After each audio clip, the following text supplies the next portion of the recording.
7 بیٹے اور 7 بیٹیاں تھیں۔ آپ خود بھی صحت مند اور طاقتور تھے۔ آپ کے اصحاب کی تعداد بھی کافی تھی۔ گویا اللہ تعالیٰ نے آپ کو گوناگون نعمتوں سے نوازا تھا۔ آپ روئے زمین پر نعمتوں سے مالا مال شخص تھے۔ اللہ تعالیٰ نے آپ کو آزمانا چاہا تاکہ بعد میں آنے والے لوگوں کے لیے آپ صبر کی مثال بن جائیں۔ آخر صبر کا مرحلہ شروع ہو گیا۔ آپ کا سب مال و متاع ہلاک ہو گیا، یہاں تک کہ آپ فقیر ہو گئے۔ آپ کی زندگی ہی میں آپ کی ساری اولاد اللہ کو پیاری ہو گئی۔ کسی کا ایک بیٹا بھی فوت ہو جائے تو وہ کتنا غمگین ہوتا ہے، متاثر ہوتا ہے۔ سیدنا یعقوب علیہ السلام پر غم کس طرح طاری ہوا، یہاں تک کہ آپ کی آنکھوں کی بینائی تک جاتی رہی۔ مارے غم کے وہ گھل گئے تھے، جبکہ ان کا کوئی بیٹا فوت نہیں ہوا تھا، اور ادھر 7 بیٹے اور 7 بیٹیاں فوت ہو گئے۔ یہی نہیں، تمام مال مویشی ہلاک ہو گئے۔ معاملہ اس پر بھی ختم نہیں ہوا، آپ شدید مرض میں مبتلا ہو گئے۔ بیماری اس قدر شدید تھی کہ آپ چلنے پھرنے سے معذور ہو گئے، اٹھنے کی سکت نہ رہ گئی، یہاں تک کہ آپ کا گوشت گرنے لگا۔ آپ کی آزمائش انتہا کو پہنچ گئی۔ اب آپ کے ساتھی بھی آپ کا ساتھ چھوڑنے لگے۔ انہیں خوف محسوس ہوا کہ کہیں ان کی بیماری انہیں بھی نہ لگ جائے، کہیں یہ کوئی ایسی بیماری نہ ہو جو ایک سے دوسرے کو لگتی ہو۔ اس طرح سوائے 2 کے سب ساتھی آپ کا ساتھ چھوڑ گئے، کوئی آپ کے قریب نہ آتا تھا۔ جو 2 ساتھی ساتھ چھوڑ کر نہیں گئے تھے وہ بھی ذرا دور کھڑے ہو کر بات کرتے تھے۔ آپ کی خدمت کے لیے بس آپ کی بیوی رہ گئیں۔ وہ بہت وفادار بیوی تھی۔ یہ زوجہ محترمہ آپ کی خدمت کرتی، آپ کو کھلاتی پلاتی، آپ کو نہلاتی۔ پھر نوبت یہاں تک پہنچی کہ سارا ہی مال بالکل ختم ہو گیا۔ اب بیوی صاحبہ نے اجرت پر لوگوں کے گھروں میں کام کرنا شروع کیا تاکہ کچھ کما کر لائیں اور خاوند پر خرچ کر سکیں۔ یہ تھے اللہ کے نبی ایوب علیہ السلام۔ اتنی بڑی آزمائش میں پورے اترے۔ آزمائش بھی 1-2 ماہ نہیں، پورے 12 برس جاری رہی، اور ایک قول کے مطابق 18 برس جاری رہی۔ آپ اس دوران مجسمہ صبر بنے رہے۔ آپ نے کبھی کسی سے شکوہ تک نہ کیا، یہاں تک کہ کبھی زوجہ محترمہ سے بھی شکوہ نہ کیا۔ سال ہا سال اسی حالت پر گزر گئے۔ ایک بار آپ کی بیوی نے عرض کرنے کی ذرا ہمت کی اور کہا، آپ اللہ کے رسول ہیں، اگر اللہ کے حضور دعا کریں تو وہ آپ کی بیماری کو ختم فرما دیں گے، آپ کی حالت کو بدل دیں گے۔ بیوی صاحبہ کے یہ کہنے کے باوجود آپ نے بیماری کے ختم ہونے کی دعا نہ کی، نہ یہ کہا یا اللہ مجھے رزق کی فراوانی عطا فرما، بس رضائے الہی پر راضی رہے، تقدیر الہی پر خوش رہے۔ آپ نے بیوی سے فرمایا، ذرا بتاؤ تو ہم کتنا عرصہ خوشحالی اور فراوانی میں رہے ہیں، کتنا عرصہ ہم ناز و نعمت میں رہے ہیں؟ انہوں نے جواب دیا، 80 سال۔ یہ سن کر آپ نے فرمایا، مجھے اللہ تعالیٰ سے دعا کرتے حیا آتی ہے، جتنا عرصہ خوشحالی میں رہا اتنا عرصہ بیماری اور تنگ دستی میں نہیں گزرا، اس لیے میں ابھی یہ دعا نہیں کروں گا کہ وہ مجھے شفا عطا کر دے یا میری اس حالت کو بدل دے، وافر رزق عطا کرے، جب تک مجھ پر 80 سال نہ گزر جائیں۔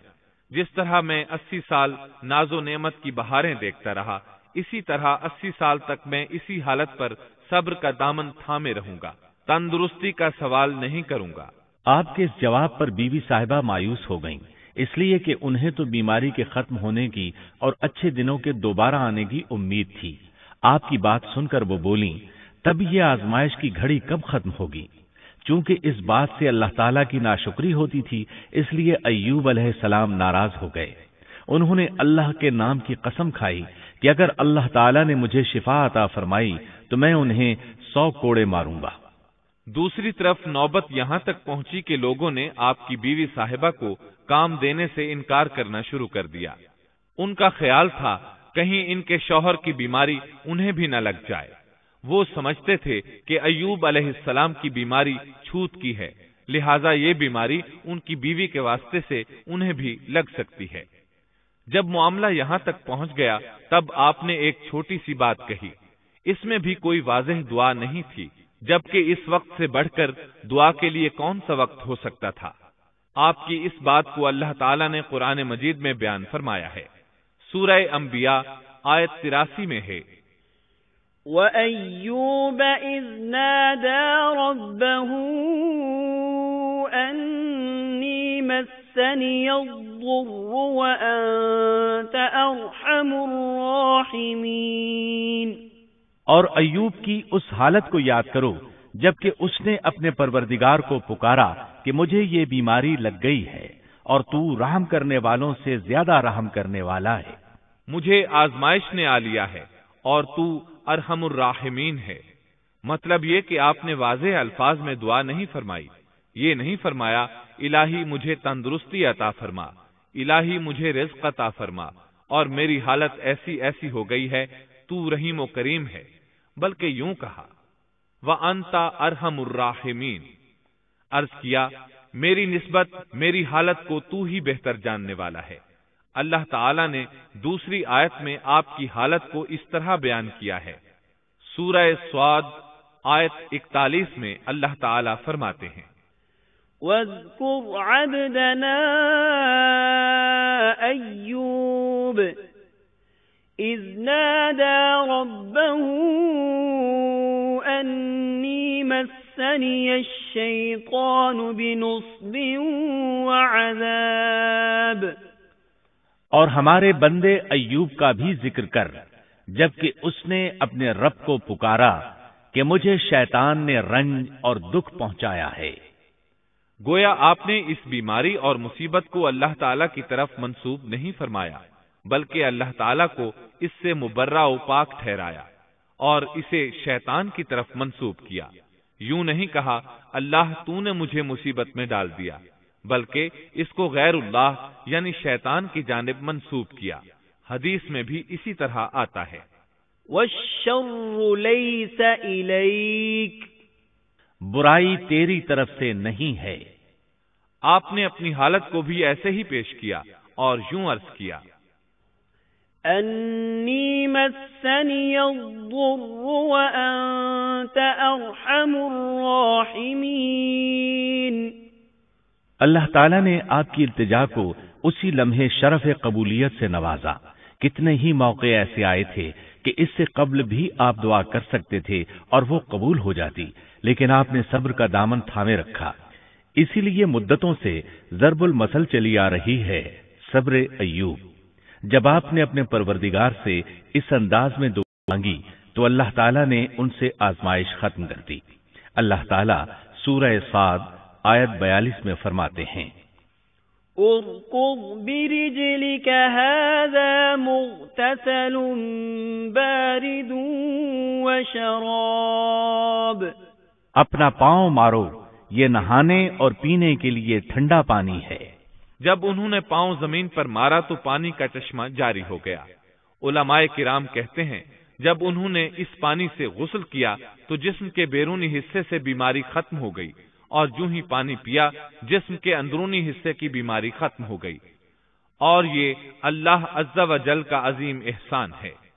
پھر سے بالکل تندرست بن گئے، ان کی صحت و توانائی لوٹ آئی، ایسے صحت مند ہو گئے جیسے پہلے کبھی ہوا کرتے تھے۔ ان کی زوجہ محترمہ باہر سے گھر آئیں تو بالکل نہ پہچان سکیں۔ ان سے پوچھنے لگیں کیا آپ نے اللہ کے نبی میرے خاوند یعنی مرض میں مبتلا شخص کو دیکھا ہے؟ اللہ کی قسم جب میرے خاوند صحت مند تھے تو بالکل آپ جیسے تھے، میں نے آپ سے بڑھ کر ان سے ملتا جلتا آدمی آج تک نہیں دیکھا۔ اس پر ایوب علیہ السلام بولے کیا تم نے مجھے پہچانا نہیں؟ انہوں نے حیران ہو کر پوچھا آپ کون ہیں؟ تب وہ بولے میں ایوب ہوں۔ وہ بولیں سبحان اللہ، اس کا مطلب ہے بیماری ختم ہو گئی، اللہ تعالیٰ کا احسان ہو گیا۔ اس کے بعد اللہ تعالیٰ نے انہیں اہل و عیال کی نعمتیں بھی لوٹا دیں، ان کے مویشی بھی انہیں واپس مل گئے۔ سیدنا ابن عباس رضی اللہ عنہما فرماتے ہیں اللہ تعالیٰ نے صرف انہیں ہی اپنے فضل و کرم سے نہیں نوازا بلکہ ان کے ساتھ ان کی اہلیہ کو بھی اپنے خاص فضل و کرم سے نوازا، اس لیے کہ انہوں نے بھی اس عظیم آزمائش میں صبر کیا تھا، عظیم صبر کا مظاہرہ کیا تھا۔ اللہ تعالیٰ نے ان کی جوانی کو بھی لوٹا دیا۔ ان سے سیدنا ایوب علیہ السلام کے ہاں 26 بیٹے بیٹیاں پیدا ہوئے۔ یہ روایت بھی ملتی ہے کہ 26 بیٹے ہی بیٹے تھے، بیٹیاں اس کے علاوہ تھیں۔ اللہ تعالیٰ سورہ انبیاء آیت 84 میں فرماتے ہیں، وَآتَيْنَاهُ أَهْلَهُ وَمِثْلَهُمْ مَعَهُمْ رَحْمَةً مِّنْ عِندِنَا وَذِكْرَى لِلْعَابِدِينَ۔ ہم نے اس کو اہل و عیال عطا فرمائے، بلکہ ان کے ساتھ ویسے ہی اور اپنی خاص مہربانی سے، تاکہ سچے بندوں کے لیے سبب نصیحت ہو۔ مطلب یہ کہ ان کی جوانی واپس کر دی، مال و دولت لوٹا دیا، اور یہ چیزیں انہیں فوراً واپس کر دی تھیں۔ جسمانی صحت بھی واپس فرمائی اور دنیاوی دولت بھی واپس کر دی۔ امام بخاری، امام احمد اور دیگر محدثین نبی کریم صلی اللہ علیہ وسلم سے روایت بیان کرتے ہیں کہ نبی کریم صلی اللہ علیہ وسلم نے فرمایا، جب سیدنا ایوب علیہ السلام غسل فرما رہے تھے تو ان پر ٹڈیوں کی موسلا دھار بارش ہونے لگی۔ یہ ٹڈیاں کیا تھیں؟ وہ سونے کی ٹڈیاں تھیں۔ اللہ تعالیٰ ان کو غسل کے دوران ہی اتارنے لگے۔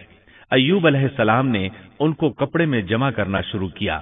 اس پر اللہ تعالیٰ نے فرمایا، اے ایوب، کیا میں نے تجھے مالدار نہیں بنا دیا؟ اس نئے نازل ہونے والے مال سے بے پرواہ نہیں بنا دیا؟ ایوب علیہ السلام نے عرض کیا، جی ہاں میرے پروردگار، لیکن میں آپ کی رحمت اور برکت سے تو بے پرواہ نہیں ہو سکتا۔ بلا یا رب ولكن لا غنى لي عن برکتک۔ ہاں اے رب، لیکن میں تیری برکت سے دور کیسے رہ سکتا ہوں؟ ان کا مال و دولت سب واپس مل گیا، اہل و عیال بھی مل گئے، صحت بھی پلٹ آئی۔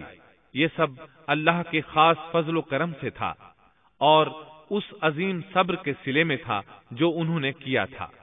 اللہ تعالیٰ نے ان کی اہلیہ محترمہ پر بھی نرمی فرمائی، جیسا کہ سورہ صاد آیت 44 میں فرماتے ہیں، وَخُذْ بِيَدِكَ ضِغْثًا، اور اپنے ہاتھ میں تنکوں کی ایک جھاڑو پکڑو۔ بالکل باریک تنکوں کی ایک جھاڑو لو، اس میں 100 تنکے ہوں، ان کو اکٹھا کر لو۔ اس کے بعد فرمایا، فَاضْرِبْ بِهِ وَلَا تَحْنَثْ، جھاڑو سے اسے مار اور قسم کے خلاف نہ کر۔ مطلب یہ کہ ایوب علیہ السلام نے اپنی بیوی کو 100 کوڑے مارنے کی قسم کھائی تھی۔ اللہ نے یہ تدبیر سمجھائی کہ 100 تنکوں کا جھاڑو لے کر ایک بار انہیں مارو اور قسم پوری کرو، قسم کی خلاف ورزی نہ کرو۔ اس طرح آپ کی قسم بھی پوری ہو جائے گی اور بیوی کو بھی تکلیف نہیں پہنچے گی۔ تو اس طرح اللہ تعالیٰ نے ان کی زوجہ محترمہ پر خاص مہربانی فرمائی۔ اللہ سورہ انبیاء آیت 83 اور 84 میں فرماتے ہیں، وَأَيُّوبَ إِذْ نَادَى رَبَّهُ أَنِّي مَسَّنِيَ الضُّرُّ وَأَنْتَ أَرْحَمُ الرَّاحِمِينَ فَاسْتَجَبْنَا لَهُ فَكَشَفْنَا مَا بِهِ مِنْ ضُرٍّ وَآتَيْنَاهُ أَهْلَهُ وَمِثْلَهُمْ مَعَهُمْ رَحْمَةً مِّنْ عِنْدِنَا وَذِكْرَى لِلْعَابِدِينَ۔ ایوب کی اس حالت کو یاد کرو جبکہ اس نے اپنے پروردگار کو پکارا کہ مجھے یہ بیماری لگ گئی ہے اور تو رحم کرنے والوں سے زیادہ رحم کرنے والا ہے۔ تو ہم نے ان کی سن لی اور جو دکھ انہیں تھا اسے دور کر دیا اور انہیں اہل و عیال عطا کر دیے، بلکہ ان کے ساتھ اپنی مہربانی سے ویسے ہی اور عطا کر دیے تاکہ سچے بندوں کے لیے نصیحت کا سبب ہو۔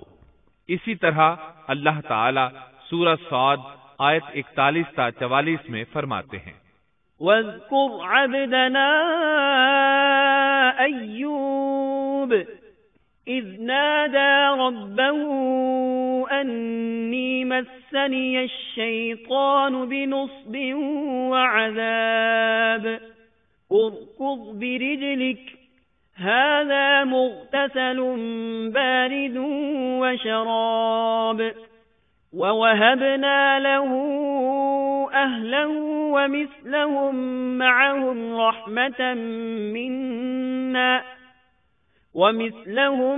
مَعَهُمْ رَحْمَةً مِنَّا وَذِكْرَى لِأُولِي الْأَلْبَابِ وَخُذْ بِيَدِكَ ضِغْثًا فَاضْرِبْ بِهِ وَلَا تَحْنَثْ إنا وجدناه صابرا نعم العبد إنه أواب۔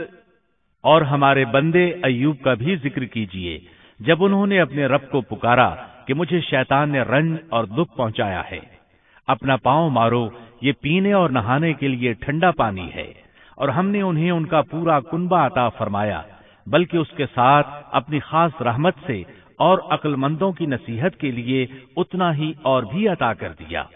اور اپنے ہاتھ میں تنکوں کی ایک جھاڑو لے کر مار دیں اور قسم کے خلاف نہ کریں، سچ تو یہ ہے کہ ہم نے اسے بڑا صابر بندہ پایا، وہ بہت نیک تھے اور بہت ہی رغبت رکھنے والے تھے۔ یہ ذکر تھا سیدنا ایوب علیہ السلام کا جو اختتام کو پہنچا۔ اب ہم شروع کرتے ہیں یونس علیہ السلام کا قصہ۔ یونس علیہ السلام ایک عظیم اور کریم نبی تھے۔ ان کا قصہ قرآن کریم میں ایک انوکھا قصہ ہے۔ آپ کے والد کا نام متا تھا اور آپ سیدنا ابراہیم علیہ السلام کی نسل سے تھے۔ آپ کا ایک نام ذوالنون بھی ہے، یعنی مچھلی والے۔ النون کا مطلب ہے مچھلی۔ اسی طرح آپ کو صاحب الحوت بھی کہا جاتا ہے۔ اللہ تعالیٰ نے آپ کو ان سب ناموں سے پکارا ہے۔ آپ کو ایک عظیم بستی کی طرف مبعوث کیا گیا۔ اس بستی کا نام نینوا تھا۔ یہ عراق کے شمال میں واقع تھی، موصل کے بالمقابل تھی۔ ان دونوں کے درمیان دریائے دجلہ واقع تھا۔ موصل دریائے دجلہ کے کنارے واقع تھا، جبکہ اس کے بالکل سامنے نینوا کی بستی تھی۔ امام ابن کثیر رحمت اللہ علیہ نے نینوا کے بارے میں اور ان آثار و باقیات کے بارے میں لکھا ہے جو ان کے زمانے میں موجود تھیں۔ وہاں کچھ بت تھے جو اوندھے منہ گرے پڑے تھے۔ اللہ تبارک و تعالی نے یونس علیہ السلام کو نینوا کی طرف رسول بنا کر بھیجا۔ سورۃ الصافات آیت 139 میں ہے، وَإِنَّ يُونُسَ لَمِنَ الْمُرْسَلِينَ،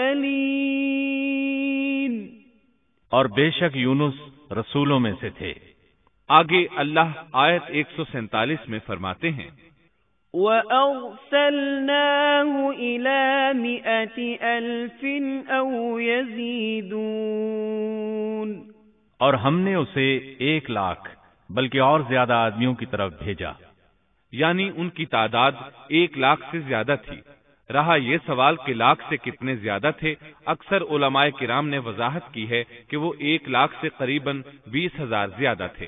اس طرح بستی والوں کی تعداد 1,20,000 تھی، اور یہ سب کے سب کفر پر تھے۔ یونس علیہ السلام انہیں سال ہر سال دعوت دیتے رہے، لیکن وہ اپنے کفر ہی پر ڈٹے رہے۔ پھر انہوں نے سیدنا یونس علیہ السلام پر ظلم و جبر شروع کر دیا، انہیں دھمکیاں دی، مصائب و آلام سے دوچار کیا۔ مطلب یہ کہ جس طرح دوسرے انبیاء کرام کے ساتھ کیا گیا، ان کے ساتھ بھی وہی سلوک ہوا۔ آخر آپ نے اپنی قوم کو اللہ کے عذاب سے آگاہ کرتے ہوئے اعلان فرما دیا کہ فلاں دن تم پر عذاب آ جائے گا۔ پھر خود غصے کی حالت میں اس بستی سے نکل گئے، جبکہ اللہ تعالیٰ نے انہیں متعین دن کی مہلت دینے کی اجازت تو دی تھی، لیکن اس بستی سے نکل جانے کا حکم نہیں دیا تھا۔ جب آپ نے انہیں یہ مہلت سنائی تو خود غصے کی حالت میں بستی سے نکل گئے۔ سورہ انبیاء آیت 87 میں اللہ تعالیٰ فرماتے ہیں، وَذَنُّونِ إِذ ذَّهَبَ مُغَاضِبًا فَظَنَّ أَن لَّن نَّقْدِرَ عَلَيْهِ، مچھلی والے کو یاد کرو جبکہ وہ غصے سے چل دیا اور خیال کیا کہ ہم اسے نہ پکڑ سکیں گے۔ اس آیت کی تفسیر میں امام رازی رحمہ اللہ لکھتے ہیں، جس نے یہ گمان کیا کہ اللہ تعالیٰ اسے پکڑنے کی قدرت نہیں رکھتا، وہ آدمی کافر ہے۔ سیدنا امیر معاویہ رضی اللہ عنہ سے روایت ہے، انہوں نے سیدنا ابن عباس رضی اللہ عنہما سے کہا، آج رات قرآن کریم کی چند آیات کے معانی میں میں الجھ کر رہ گیا ہوں، مجھے کوئی راستہ سجھائی نہیں دے رہا کہ اس الجھن سے کس طرح نکلوں۔ مجھے بس آپ ایسے نظر آتے ہیں جو ان آیات کا مطلب بتا سکتے ہیں، کم از کم میں ان آیات کی تفسیر اور تعبیر نہیں سمجھ سکا۔ ابن عباس رضی اللہ عنہما نے پوچھا، وہ کون سی آیات ہیں؟ سیدنا امیر معاویہ رضی اللہ عنہ کہنے لگے، یونس علیہ السلام کا یہ خیال کرنا کہ اللہ تعالیٰ ان پر قدرت نہیں رکھتے، یہ سن کر سیدنا ابن عباس رضی اللہ عنہما نے فرمایا، اس سے مراد یہ نہیں، یہ لفظ قدر یہاں تنگی کے معنی میں آیا ہے، قدرت اور طاقت رکھنے کے معنی میں نہیں۔ اللہ تعالیٰ نے قدر بمعنی تنگی اور قدر بمعنی قدرت دونوں کا استعمال کیا ہے۔ تنگی کے معنی کی مثال سورۃ الطلاق آیت نمبر 7 میں ہے، وَمَن قُدِرَ عَلَيْهِ رِزْقُهُ فَلْيُنفِقْ مِمَّا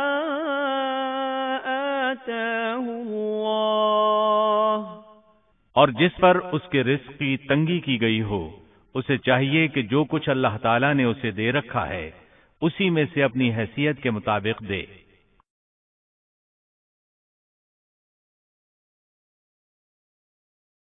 تو اس آیت میں بھی یہی معنی مراد ہے کہ انہوں نے گمان کر لیا ہم ان پر تنگی نہیں کریں گے، یعنی ان کا خیال یہ تھا کہ اگرچہ وہ اللہ تعالیٰ کی اجازت کے بغیر نکل کھڑے ہوئے ہیں پھر بھی اللہ ان پر تنگی نہیں کریں گے، کیونکہ وہ اللہ کے ایک معزز نبی اور رسول ہیں، اور ان کی قوم کے لوگ اللہ کی گرفت اور اس کے عذاب کے مستحق ہیں، انہی پر اللہ کا عذاب نازل ہونے والا ہے۔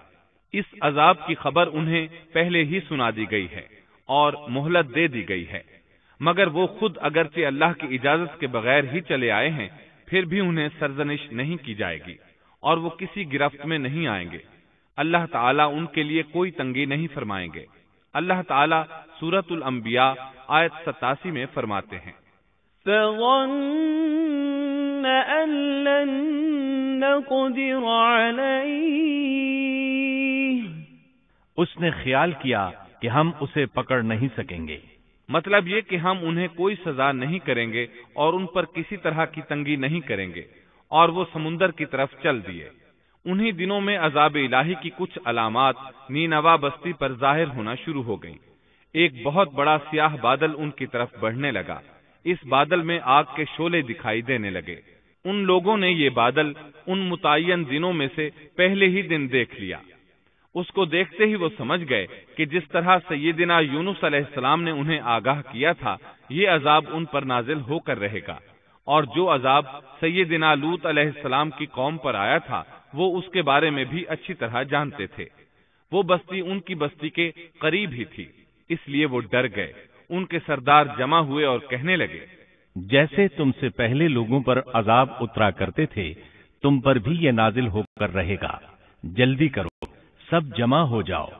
چنانچہ انہوں نے اس بات پر اتفاق کر لیا کہ سیدنا یونس علیہ السلام نے بالکل سچ فرمایا تھا۔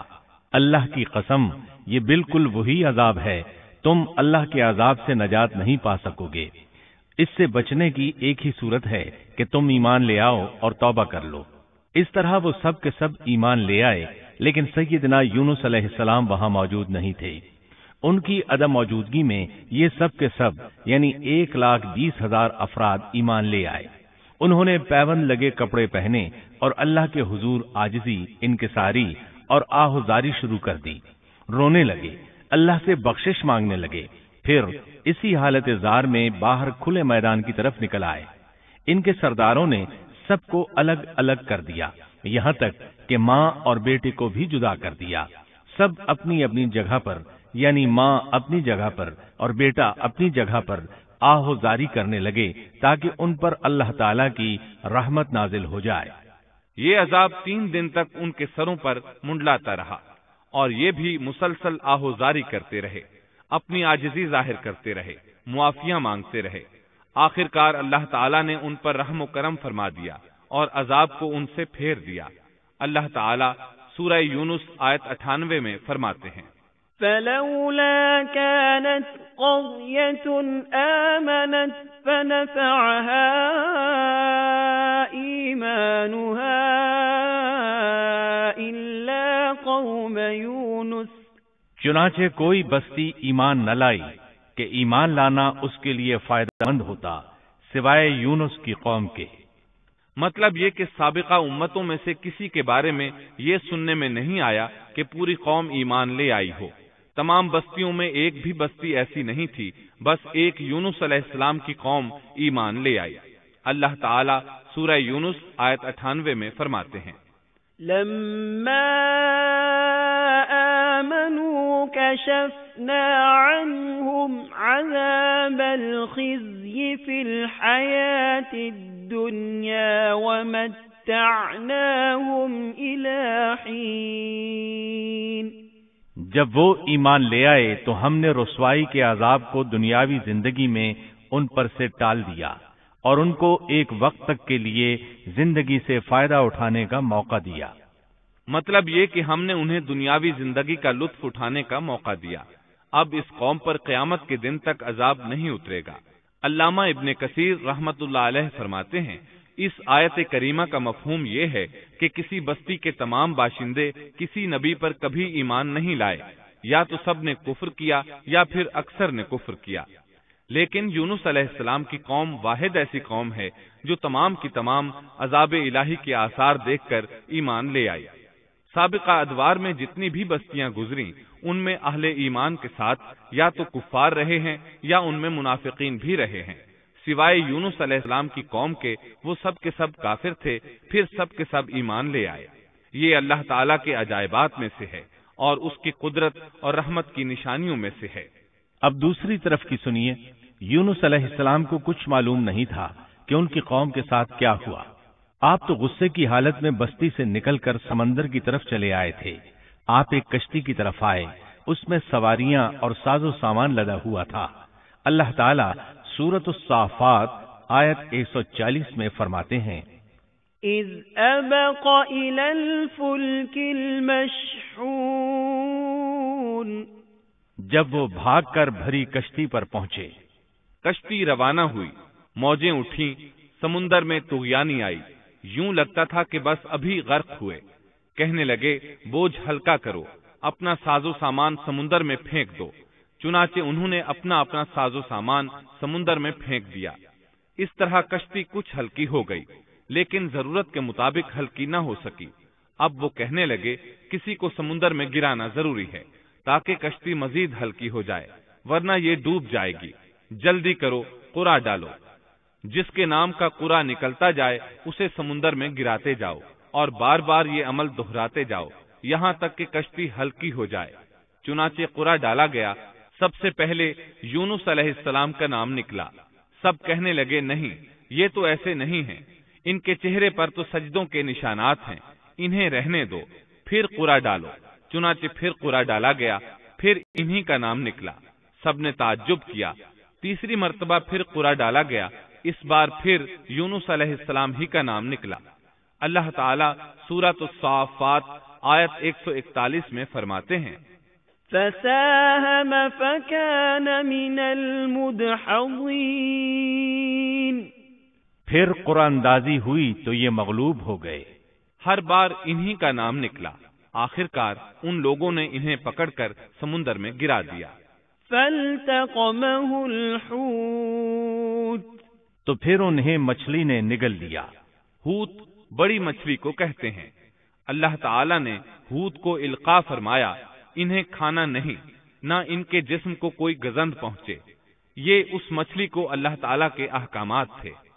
اللہ تعالیٰ سورۃ الصافات آیت 142 میں فرماتے ہیں، فالتقمه الحوت وهو مليم، تو پھر انہیں مچھلی نے نگل لیا اور وہ خود اپنے آپ کو ملامت کرنے لگے۔ یعنی وہ سمجھ گئے کہ بار بار جو ان کا نام قرآن اندازی میں نکلتا رہا ہے تو وہی مقصود ہیں۔ چنانچہ خود کو ملامت کرنے لگے، اور یہ ملامت توبہ کی ابتدا ہے کہ انسان خود کو ملامت کرتا ہے۔ اب یونس علیہ السلام مچھلی کے پیٹ میں تھے۔ اللہ کی قدرت، آپ مچھلی کے پیٹ میں 3 دن تک رہے۔ بعض روایات میں 7 دن اور زیادہ سے زیادہ مدت 40 روز آئی ہے۔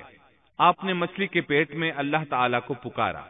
اللہ سورۃ الانبیاء آیت 87 میں فرماتے ہیں، فنادى في الظلمات، آخر کار وہ اندھیروں کے اندر سے پکار اٹھے۔ علماء نے یہاں 3 اندھیروں کا ذکر کیا ہے، مچھلی کے پیٹ کا اندھیرا، سمندر کا اندھیرا اور رات کا اندھیرا۔ گویا ان پر یہ سارے اندھیرے اکٹھے ہو گئے تھے۔ اللہ سورۃ الصافات آیت 143 اور 144 میں فرماتے ہیں فلولا أنه كان من المسبحين للبث في بطنه إلى يوم يبعثون. پس اگر یہ پاکی بیان کرنے والوں میں سے نہ ہوتے تو لوگوں کے اٹھائے جانے کے دن تک اس کے پیٹ ہی میں رہتے. مطلب یہ کہ اگر آپ اللہ تبارک و تعالی کی تسبیح نہ بیان کرتے تو مچھلی کے پیٹ ہی میں رہتے. آپ نے دعا نہیں مانگی بلکہ اللہ عز و جل کی تسبیح بیان کی. روایات میں یوں بھی آتا ہے کہ جب مچھلی آپ کو سمندر کی اتھاہ گہرائی میں لے گئی تو آپ وہاں آبی مخلوقات کی تسبیحات کی آوازیں سننے لگے.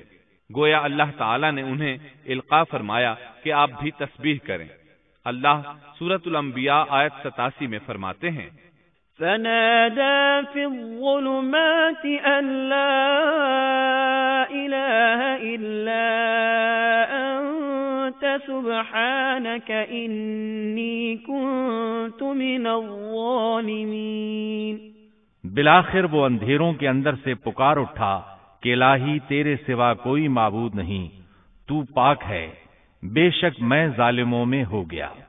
چنانچہ یونس علیہ السلام نے اس تسبیح کے الفاظ کو یوں ادا فرمایا لا الہ الا انت سبحانک انی کنت من الظالمین.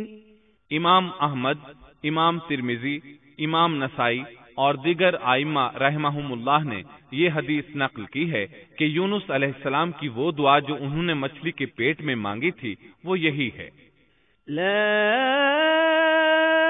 الہ الا انت سبحانک انی کنت من الظالمین.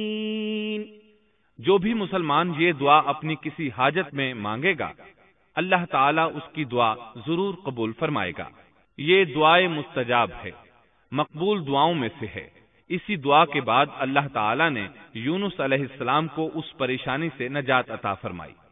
اللہ سورۃ الانبیاء آیت 88 میں فرماتے ہیں فاستجبنا له ونجيناه من الغم وكذلك ننجي المؤمنين. تو ہم نے اس کی پکار سن لی اور اسے غم سے نجات دے دی، اور ہم ایمان والوں کو اسی طرح بچا لیا کرتے ہیں. ایک صحابی نے نبی کریم صلی اللہ علیہ وسلم سے پوچھا اے اللہ کے رسول صلی اللہ علیہ وسلم، یونس علیہ السلام نے جو دعا مچھلی کے پیٹ میں مانگی کیا وہ صرف انہی کے لیے تھی یا ان کے بعد اہل ایمان کے لیے بھی ہے؟ تو آپ نے فرمایا یہ دعا یونس علیہ السلام کے لیے خاص تھی اور سب اہل ایمان کے لیے عام ہے. کیا تم نے اللہ تعالیٰ کا یہ فرمان نہیں سنا وَكَذَلِكَ نُنْجِي الْمُؤْمِنِينَ. اور ہم ایمان والوں کو اسی طرح بچا لیا کرتے ہیں. جو بھی اس دعا کو پڑھے گا اللہ اسے رنج و غم سے نجات دیں گے. ایک قول کے مطابق تقریباً 40 روز آپ کی شب و روز یہی دعا رہی. اس مدت کے ختم ہونے پر اللہ تعالیٰ نے آپ کی دعا کو قبولیت بخشی. مچھلی ساحل پر پہنچی، انہیں کنارے پر ڈالا اور واپس چلی گئی.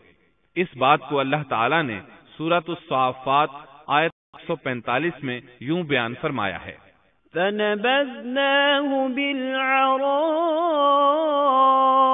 وَهُوَ سَقِيمٌ. پس اسے ہم نے چٹیل میدان میں ڈال دیا اور وہ اس وقت بیمار تھے. آپ وہاں اسی طرح لیٹے رہے. پھر اللہ کی قدرت سے آپ کے قریب ایک بیلدار درخت اگا جیسا کہ سورۃ الصافات آیت 146 میں ہے. وَأَنبَتْنَا عَلَيْهِ شَجَرَةً مِّن يَقْطِينٍ. اور اس پر سایہ کرنے والا ایک بیلدار درخت ہم نے اگا دیا. اس کدو کے درخت کے متعلق مورخین کا کہنا ہے کہ اللہ تعالیٰ نے اس درخت کا انتخاب اس لیے فرمایا تھا کہ اس درخت کے پتے چوڑے ہوتے ہیں، ان کے سائے میں انہیں ڈھانپ دیا گیا تاکہ ہوا سے اذیت نہ پہنچے، اس لیے کہ ان کے جسم سے جلد اتر گئی تھی. پھر اس درخت سے خوش کن خوشبو بھی آتی تھی، اس خوشبو نے انہیں فرحت بخشی۔ پھر کدو کی خوشبو میں ایک خصوصیت یہ تھی کہ حشرات الارض کو دور رکھتی ہے۔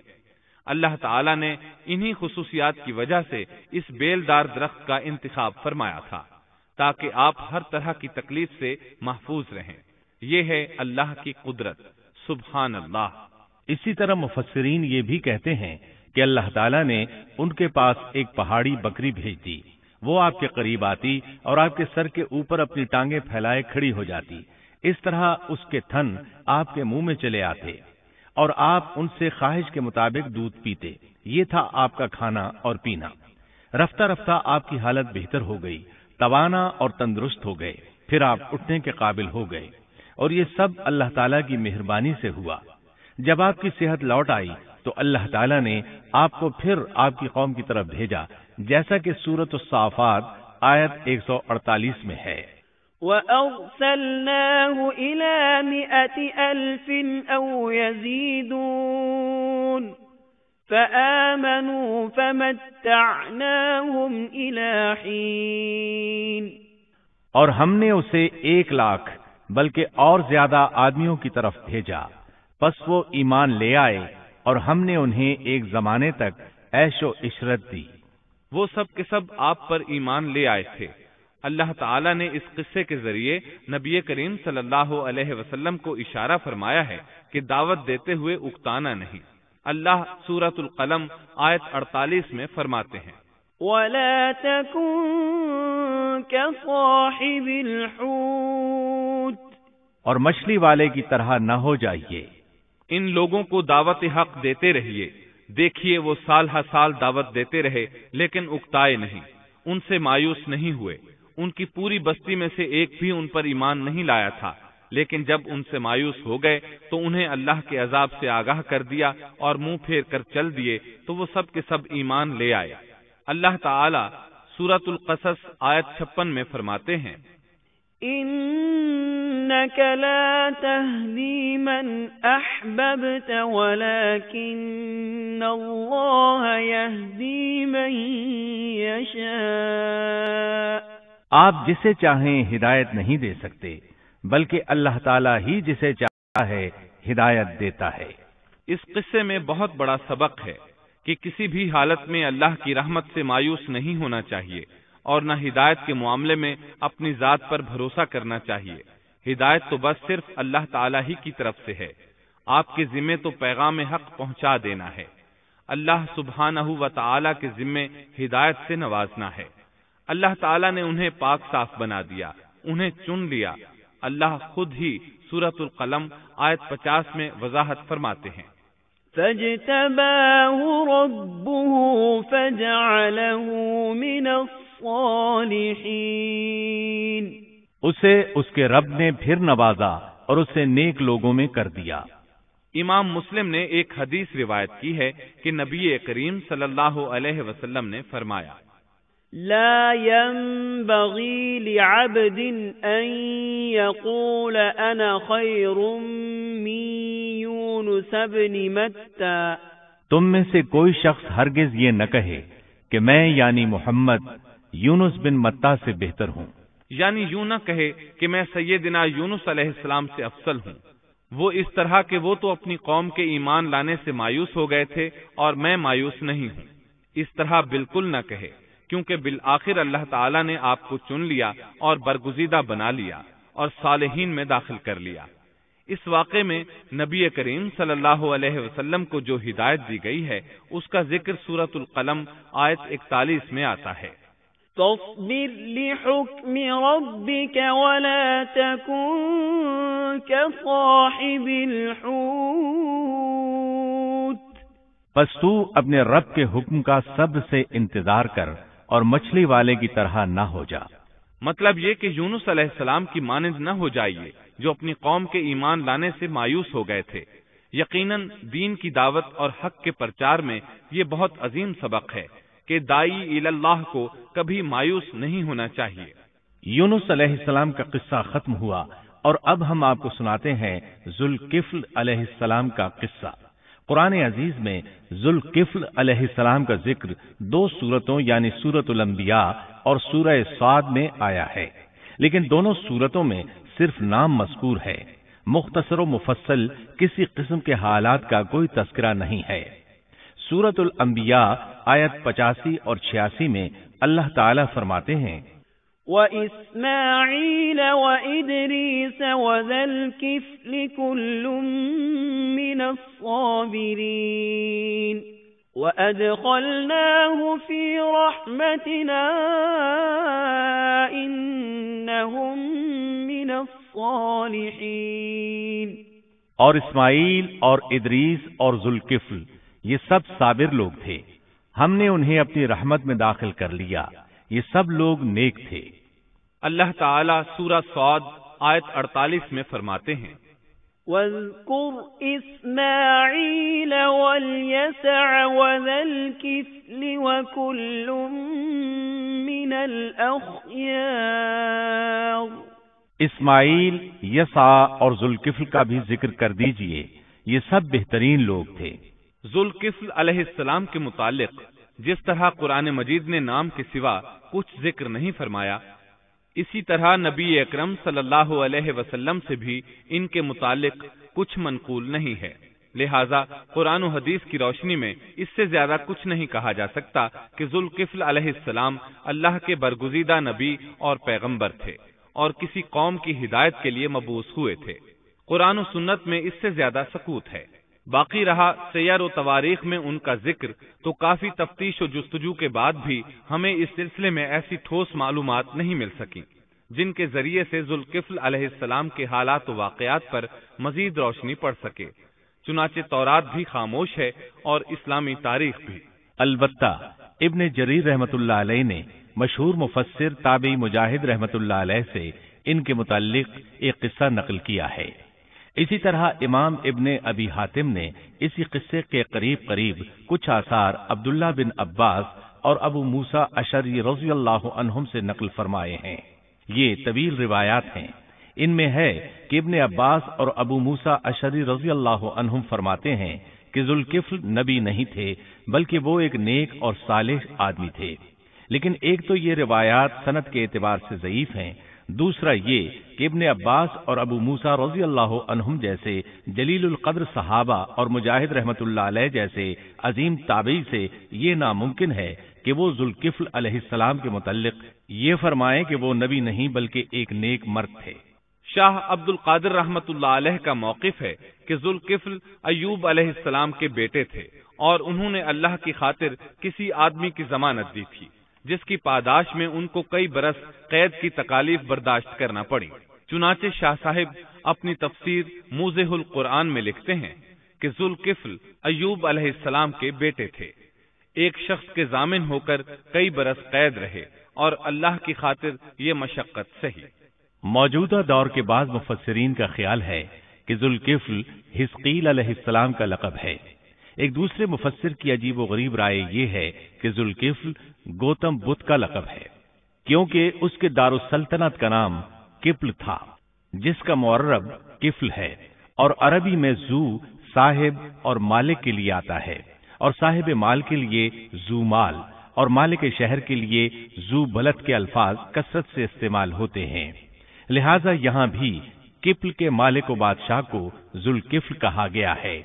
اس مفسر نے یہ بھی دعویٰ کیا ہے کہ گوتم بدھ کی اصل تعلیم توحید اور حقیقی اسلام ہی کی تعلیم تھی، مگر اس کی موجودہ صورت دوسرے ادیان کی طرح محرف اور مسخ شدہ ہے، لیکن یہ اقوال قیاس و آراء سے زیادہ تاریخی حیثیت سے کوئی وقت نہیں رکھتے۔ ہم اس تعصب کے قائل نہیں ہیں کہ اگر صحیح تاریخ سے یہ ثابت ہو جائے کہ قرآن نے جن انبیاء کے صرف نام ذکر کیے ہیں ان کا مصداق فلاں برگزیدہ ہستی ہے، اور اس کا انکار صرف اس لیے کر دیا جائے کہ اس سے پہلے چونکہ ایسی بات کسی نے نہیں کہی اس لیے یہ قابل رد ہے۔ یقیناً ہم اس حقیقت کو تسلیم کرتے ہیں کہ تاریخی حقائق کی جستجو کا باب بند نہیں ہوا، اور آئے دن نئی تحقیقات سامنے آ رہی ہیں اور جدید انکشافات ہو رہے ہیں، بلکہ ان کے ذریعے قرآن مجید اور احادیث رسول کے بیان کردہ واقعات کی تصدیق ہوتی چلی جا رہی ہے۔ ملحد و بے دین لوگ ان کا انکار اس لیے کرتے اور کرتے آ رہے ہیں کہ تاریخ اور فلسفہ ان کا ساتھ نہیں دیتے، لیکن اگر قرآن کریم کی بیان کردہ کسی ہستی کے متعلق مزید انکشافات روشنی میں آئیں تو ہمارے لیے انکار کا باعث نہیں بلکہ مخالفین پر مزید حجت اور دلیل ہیں۔ لیکن اس حقیقت کے اقرار کے باوجود اس سے یہ بھی لازم نہیں آتا کہ کسی واقعے کے متعلق کوئی شخص اگر محض اپنے وہم و گمان اور قیاس و انداز سے بے دلیل کوئی بات کر دے تو ضرور اس کو مان لیا جائے۔ چنانچہ ذوالکفل علیہ السلام کو گوتم بدھ قرار دینا ابھی تک اس سے زیادہ کوئی حیثیت نہیں رکھتا۔ ہمارے لیے دنیا کے مختلف گوشوں میں اللہ کے فرستادہ نبیوں پر ایمان لانے کے لیے قرآن کی وہ تینوں دفعات کافی ہیں جو دین اسلام کا امتیازی وصف ہیں۔ سورۃ الفاطر آیت 24 میں اللہ تعالیٰ فرماتے ہیں، وَإِن مِّنْ أُمَّةٍ إِلَّا خَلَا فِيهَا نَذِيرٌ، اور کوئی امت ایسی نہیں ہوئی جس میں کوئی ڈر سنانے والا نہ گزرا ہو۔ سورۃ المومن آیت 78 میں اللہ تعالیٰ فرماتے ہیں، مِّنْهُم مَّن قَصَصْنَا عَلَيْكَ وَمِنْهُم مَّن لَّمْ نَقْصُصْ عَلَيْكَ، بعض انبیاء کے واقعات ہم آپ کو بیان کر چکے ہیں اور ان میں سے بعض کے قصے تو ہم نے آپ کو بیان ہی نہیں کیے۔ سورۃ البقرہ آیت 136 میں اللہ تعالیٰ فرماتے ہیں، لا نفرق بین احد من رسله، ہم رسولوں میں سے کسی کے درمیان فرق نہیں کرتے۔ اس لیے ایک مومن کا یہ عقیدہ ہونا چاہیے کہ ہم اللہ کے انبیاء میں سے کسی نبی کے درمیان کوئی فرق نہیں کرتے، یعنی تمام انبیاء پر ایمان لاتے ہیں۔ اس صاف اور واضح عقیدے کے بعد اگر ہمارے سامنے کسی ملک اور کسی خطے کے انبیاء اور رسول کے واقعات نہیں بھی آئے تو اس کے اسباب و وجوہات اور ہیں، لیکن جہاں تک ان پر ایمان لانے کا تعلق ہے وہ اختصار سے بھی کافی ہے، اور ان کی تفصیلات سے آگاہی ہماری رشد و ہدایت کے مقاصد یعنی اللہ پر ایمان اور نیک اعمال کے لیے ضروری نہیں ہے، خصوصاً جبکہ اللہ تعالیٰ نے ہم پر یہ حقیقت بھی قرآن مجید میں واضح کر دی ہے کہ نبی اکرم صلی اللہ علیہ وسلم خاتم النبیین ہیں اور تمام سچے ادیان کی صحیح اور حقیقی تعلیم کی تصدیق کر کے ان کو بلند درجات کے درجہ کمال تک پہنچانے والے ہیں، جیسا کہ سورۃ المائدہ آیت 3 میں اللہ تعالیٰ فرماتے ہیں، اليوم اکملت لکم دینکم واتممت علیکم نعمتی ورضیت لکم الاسلام دینا، آج میں نے تمہارے لیے دین کو کامل کر دیا اور تم پر اپنا انعام بھرپور کر دیا اور تمہارے لیے اسلام کے دین ہونے پر رضامند ہو گیا۔ خلاصہ کلام یہ کہ ہمیں یہ تسلیم ہے کہ ہندوستان میں بھی اللہ کے سچے نبی اور پیغمبر مبعوث ہوئے، بلکہ سیرت نگاروں کی روایات کے مطابق ابو البشر آدم علیہ السلام اسی ہندوستان کے کسی گوشے میں اتارے گئے، لیکن جب تک قرآن و حدیث کی صراحت یا تاریخ کے صحیح دلائل و براہین سے یہ ثابت نہ ہو جائے کہ ذوالکفل گوتم بدھ کا لقب ہے، محض قیاس و آراء کی بنا پر ہم اس کو تسلیم نہیں کرتے، کیونکہ جس طرح کسی نبی کو نہ ماننا کفر کی راہ ہے، اسی طرح کسی غیر نبی کو نبی تسلیم کرنا بھی باطل ہے۔